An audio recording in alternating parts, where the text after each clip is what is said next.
How did I get into Medicare?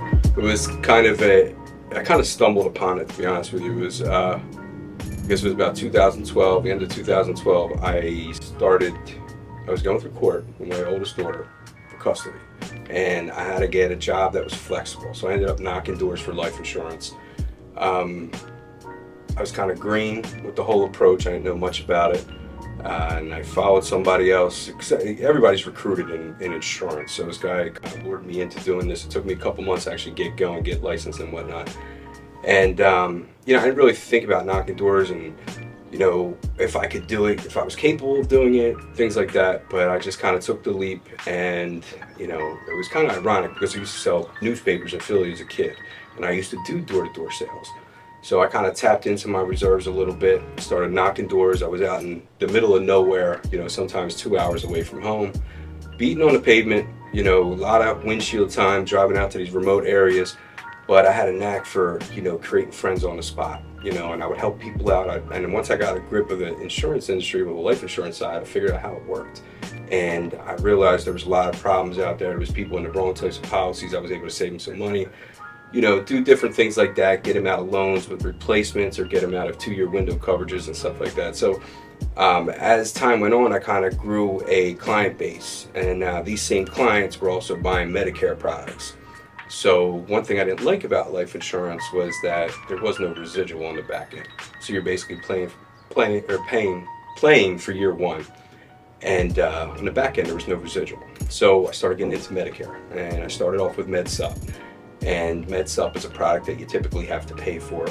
So I was going into lower income areas and a lot of hood work, Philly, Camden, Pleasantville, Atlantic City. I was in Browns Mills, lower income type areas.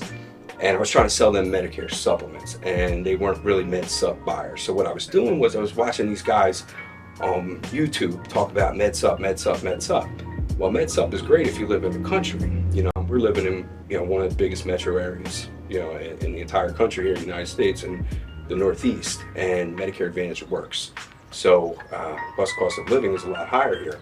So I was kind of, a little hesitant to get into the Medicare Advantage side. I was still trying to push subs like these people I was listening to on YouTube, but I realized I was offering the wrong product. So after a year of selling supplement to who I could, I realized I was getting I was missing some opportunities by not offering Advantage as well.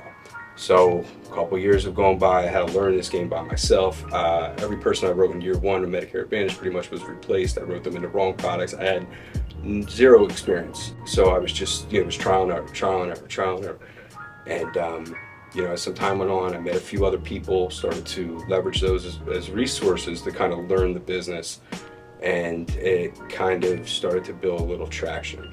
And that's where we're at today. So I sold all 3 products. I think that's one of our advantages here is that, we're very versatile. So looking back on it, then we were only working in a lower income spectrum. Now we can go up. We offer subs as well as we can offer Advantage, which I think is one of our unique, positions here. Because in this business, there's typically 2 camps. There's a sub side and there's an Advantage side. With us being able to offer everything, we really don't have like an agenda to push for a client. We want to do what's best for them. If they can afford the sup and that's a preferred, type of coverage, then we'll offer the supplement to them.